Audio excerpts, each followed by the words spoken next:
பிரியமானவர்களே, மறுபடியும் இந்த காலை நேரத்தில் உங்களை சந்திப்பது எனக்கு ரொம்ப சந்தோஷம். நான் போகிற இடம்லாம் சொல்கிறாங்க வாக்கிங் வித் ஜீசஸ். அந்த செய்தி, அந்த ஜெபம் ரொம்ப ஆசீர்வாதமாக இருக்குது. நாங்கள் தினமும் தவறாமல் பார்க்குறோன்னு சொல்லி அது எனக்கு ரொம்ப சந்தோஷம். ஏன் தெரியுமா? இயேசுக்கு ரொம்ப சந்தோஷம். காலையில் ஆண்டவருடைய வசனத்தை நீங்கள் கேட்டு அந்த வசனத்தின்படி ஜெபம் பண்ணி உங்களுடைய உள்ளத்துக்குள் ஆழமாக பதித்து கொள்கிறீங்களே, அது ஆண்டவருக்கு ரொம்ப சந்தோஷம். இன்றைக்கி கூட பாருங்கள், யாக்கோபு 4ஆம் அதிகாரம் 10வது வசனம், ஒரு வேத வசனம் என்ன சொல்லுது? ஆண்டவர் என்ன சொல்கிறாரு? கர்த்தருக்கு முன்பாக தாழ்மைப்படுங்கள், அப்பொழுது அவர் உங்களை உயர்த்துவார். கர்த்தர் உங்களை உயர்த்துவார்.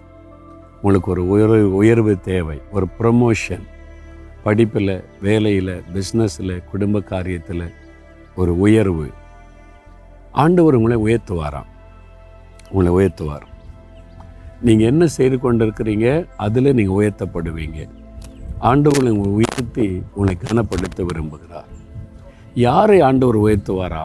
கர்த்தருக்கு முன்பாக தாழ்மைப்படுகிறவர்கள், தாழ்த்துகிறவர்கள் உயர்த்தப்படுவாங்க.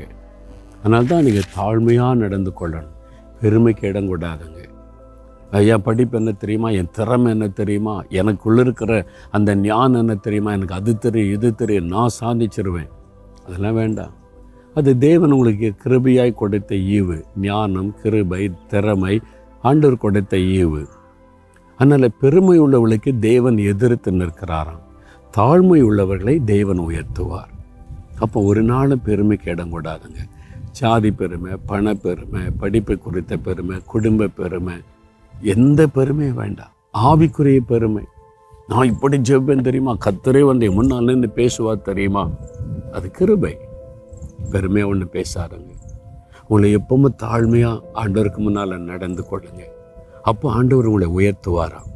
ஆண்டவரே, நான் படிக்கிறேன், நான் முயற்சிக்கிறேன், நான் எல்லாம் செய்கிறேன், ஆனால் என் திறமை அல்ல, உம்முடைய கிருபை.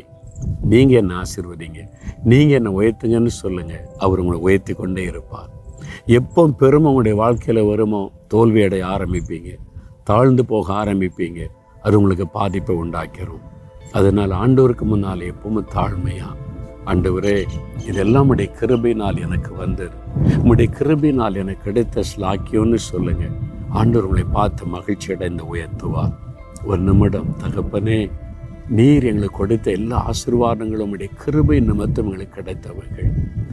எங்களை நாங்கள் பெருமை பாராட்டிக்கொள்ள ஒன்றுமில்லை ஆண்டவரே. இதெல்லாம் உடைய கிருபை, உடைய இரக்கம். எங்களுக்கு தந்த இந்த ஆசீர்வாதங்களுக்காக நாங்கள் உம்மை துதிக்கிறோம், நன்றி செலுத்துகிறோம். ஆண்டவரே, எனக்குள்ளே தோன்றுகிற அந்த பெருமையை நான் இயேசுவின் நாமத்தில் கடிந்து கொள்ளுகிறேன். பெருமையை எனக்குள்ளே கொண்டு வந்து என்னை வீழ்த்த நினைக்கிற பொல்லாத பெருமை, என் ஆவியை கடிந்து கொள்ளுகிறேன். பெருமையை கொண்டு வருகிற சாத்தானை கடிந்து கொள்ளுகிறேன். எப்பொழுது நான் மனத்தாழ்மையோடு நடந்து கொள்ள என்னை ஒப்பு கொடுக்கிறேன். தகப்பனே, உம்முடைய பிள்ளைகள் தாழ்மையோடு நடக்க கிருபை கொடுங்க. ஆசீர்வதித்து உயர்த்தி கனப்படுத்துங்க. இயேசுவின் நாமத்தில் ஜெபிக்கிறோம். ஆமென்.